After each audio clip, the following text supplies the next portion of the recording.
What's going on, everybody? It's David Palmer, the Leo King, and this is my show, Uncut Astrology, where I take off the mask and go deep behind the veil and give you this week's astrological forecast for the week of May 25th through the 31st of 2016. And I want to say thank you so much for watching these videos and sharing them to other people through social media, or if you're on the app and sharing it. I appreciate it so much. And I've got two big announcements. The first big announcement, I'm doing my first retreat of the year. It's going to be at the end of July. It's either going to be the 22nd through the 24th or that last weekend in July, and it's going to be in Las Vegas. I'm picking Las Vegas because I want to bring light to such a crazy place, but more importantly, it's an awesome meeting space. It's in the desert, it's in the summer, and we can definitely do a lot there, and I have a lot of different options with meeting rooms and different hotels, and I want to be able to give you a full-blown experience with me, the Leo King, not only astrology-wise, but also where we can all hang out, we can all get to know each other and have a really good time. So I will be announcing the ticket sales next week, but I just want to prep people to get ready, and I'm also finding a way to do a payment plan as well. So it's going to be a way for everybody to get out there to Las Vegas and hang out, and I'm going to be doing an awesome astrology conference, mixing it with my spiritual dance music a little bit. I do that on every retreat, but it's mainly going to be all astrology and an opportunity to hang out with me. And my other big announcement is every week now, this is my notes of each Uncut. And since my Uncut is my most popular horoscope, I want to give away what the transits are, my little drawing I always do every week. If you didn't know, I channel draw, and my signature and the date. And then on the back, from whoever I pick, I'm going to write a little note to you if you send me your birthday, whatever. The people each week I'm going to pick to give this away to is going to be somebody who shares this video on my Facebook page. So that's David Lawrence Palmer. It's my verified page on Facebook. And I always put this video up. I'm going to go through the shares at the end of the week and pick somebody who did the share and literally contact you on Facebook, and I will literally send you this with your give me your birthday, I'll look at your chart, and I'll give you a little bit of like what I think's going on in a little signature, and you get it's real cool, and it will go with the video that you always have forever. I think it's kind of a corny little fun way, but it's a cool way for me to help with sharing, and it's a cool way for me to get to know you better and give you something that you will always have from the astrology world. And of course, get on the Leo King app. It's on iPhone and Android, or go to theleokingapp.com if you want to find out more information and get daily astrology videos just like this delivered to your phone or tablet or computer every day. Now let's get into the astrology. Well, we've come into Gemini. It's a really chatty time, and I'm sure you would expect me to just be like and spin it off the roof, because I do have a lot of like crazy Gemini stuff in my chart. But I think with Mercury that has just gone direct in Taurus, this is a time where our mind is really processing things in a very deep, slower way. And I think that's really good, because last year when the sun was in Gemini, this is when Mercury was in Gemini, and then went retrograde in Gemini. And last year around this time was very, very chaotic. Some would say that right now is chaotic, but I really feel that there is a better, more of a grip process right now happening with this Mercury still in Taurus and been staying in Taurus, because Mercury rules Gemini. And so even though the sun's in Gemini and now Venus has come into Gemini, the Gemini energy is not at full force. We haven't had the new moon in Gemini, which is going to be on June 4th. And by the way, I forgot to say I'm doing a webinar next Tuesday on the 31st. You can download that at inclusiveastrology.com to get access to the webinar. Only 200 tickets available, where I'm going to talk about the whole month of June and all the transits that are happening. So this Gemini energy, though, getting back to that, isn't at full strength yet until we hit this new moon, and until especially we get Mercury in Gemini, and then it will really be really chatty, really all over the place. But I think we're all starting to really ponder, wow, where is life going? This is the last week that Mars is retrograde in Sagittarius, because it comes into Scorpio on the 26th of May, and it will stay in Scorpio until mid-August. So we've got about 2 months and, I don't know, like a week and a half of Mars in Scorpio, back to its home sign. But this is going to be cutting away all the things that we've gone through in our life from 2014 and 15.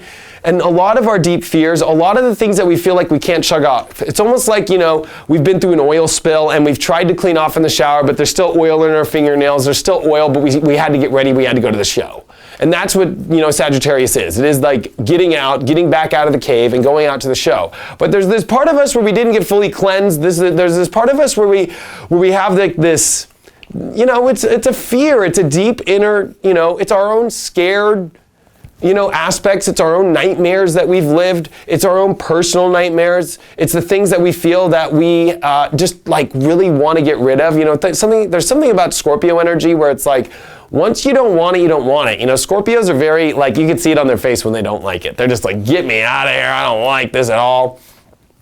And Mars retrograding here in its natural home is literally, Sir Lancelot having to go kill a dragon. It's not a very easy transit because we're all coming to that big boss at the end of the video game that we've all got to clear.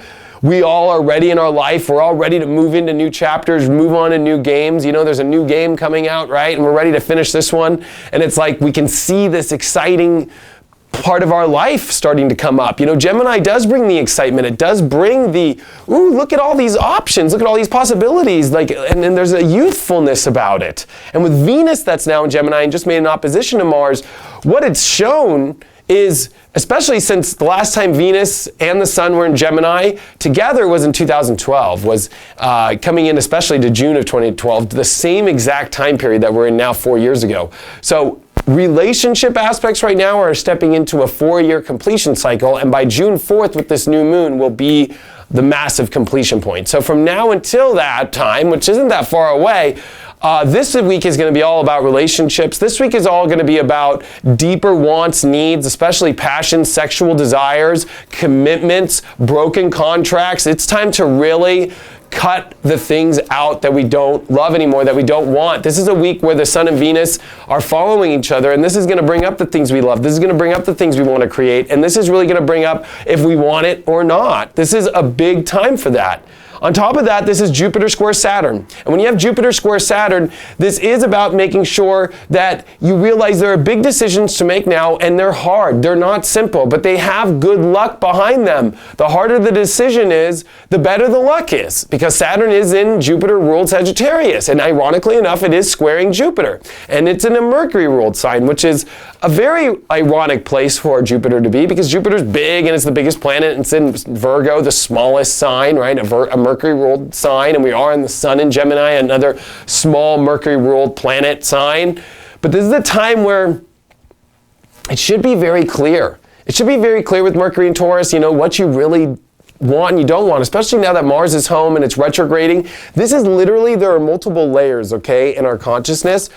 Mars in Scorpio literally is cutting the deepest you can go. There is no more deeper. The only other deeper aspect you can get in the layers of consciousnness, in the root chakra and in our kind of karmic darkness, is Pluto in Scorpio, which happened to be in the 80s.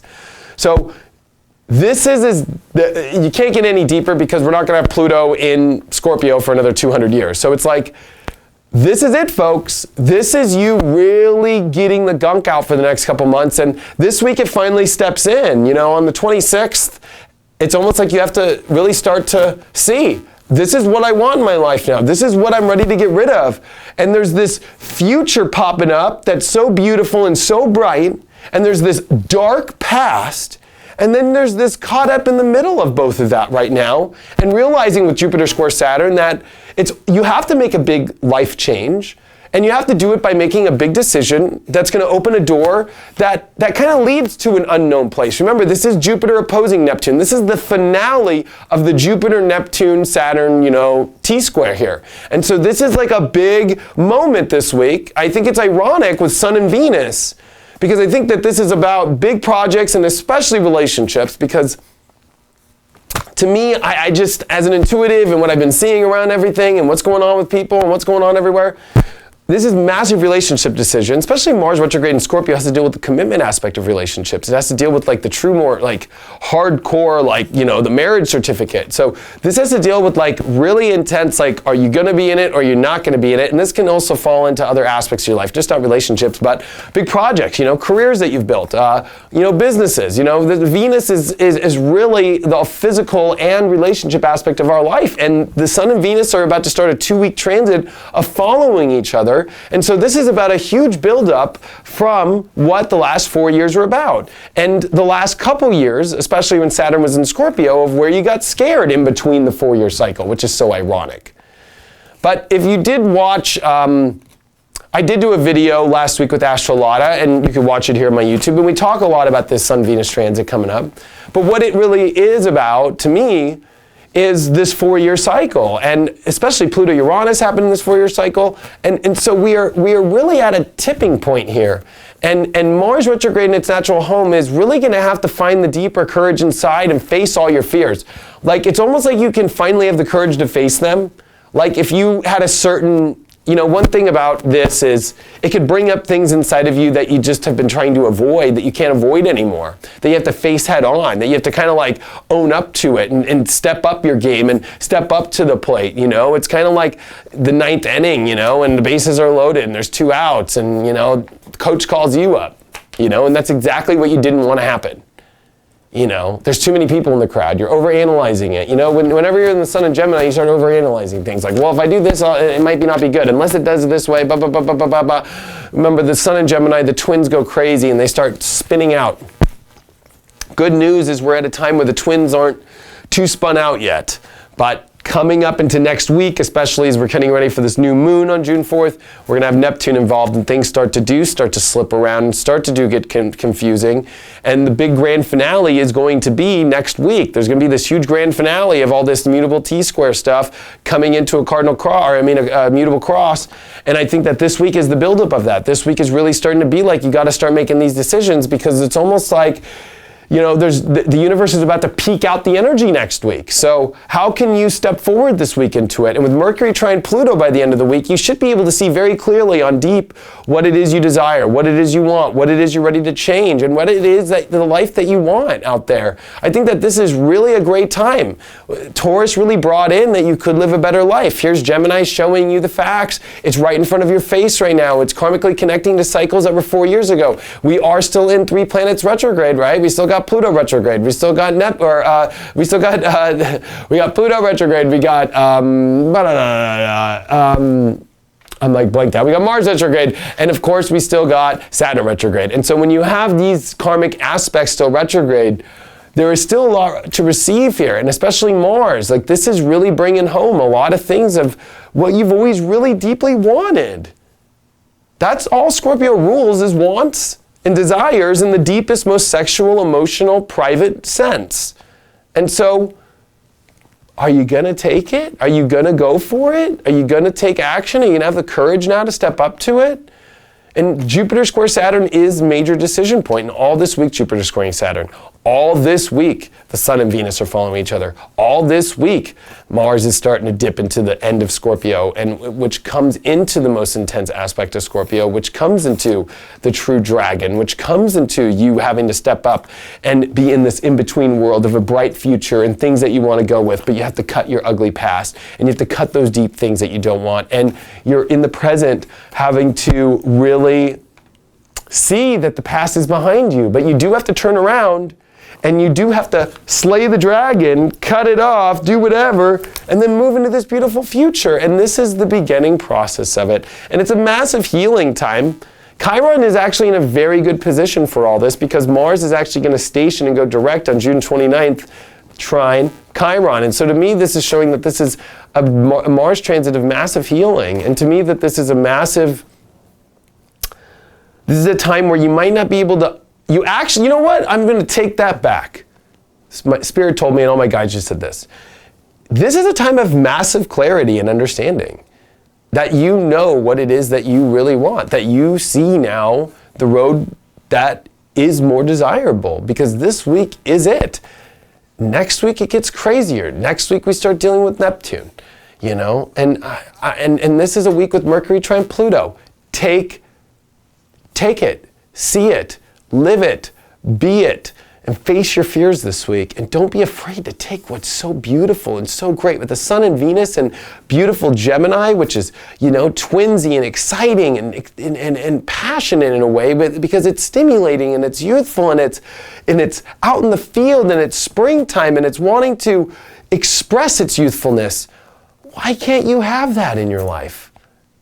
The Saturn in Sagittarius tends to show us where we become old, or we become kind of repressed because we have a certain belief system that is blocking us. And I think with the Sun and Venus that is coming into an opposition with Saturn over the next couple weeks here, but more importantly than enough, just overall, there's a part of us where there's this old wise man who actually might not be so wise anymore. You know, my dad always used to say that youth and enthusiasm can never outdo age and treachery. But there's this weird aspect now where age and treachery is literally trying to get its information on how to use its iPhone from the youth and enthusiasm. And so there's a part of us inside of ourselves where there's this older part of ourself now that has been trying to play by the rules, that has been trying to do things the way that we believe we should be doing it, where we realize this week, like, man, that way's not really working. It's not working. There's this more exciting, more youthful, more positive, more, you know what, who cares what the belief might be? Maybe it's time for us to look at what actually the facts are that make us happy, not judge ourselves and not get in the way of that, and go experience that. Because Mars in Scorpio is showing you your real desires now. And it is bringing up at the deepest part that you can go. Thank you so much for all your support. I can't wait to see you in Las Vegas. I really want to get hundreds of people out there. I'm going to have room for hundreds of people. I'm praying hundreds of people come literally, because literally I'm like renting a room for hundreds of people. Literally. So I hope to see you all there. We're going to have a rockin' time. Information will be out next week. Find me on the Leo King app, theleokingApp.com, or of course, my new thing, my new thing where I'm giving this away this week to a random person that shares this video to their friends on Facebook. There's always hundreds of shares, but I'm going to start going through the share list, see you, and you might get an inbox from me, so check your inbox and check your spam boxes this week. Thanks so much for all the support. I truly appreciate it, and I will see you on the next Uncut.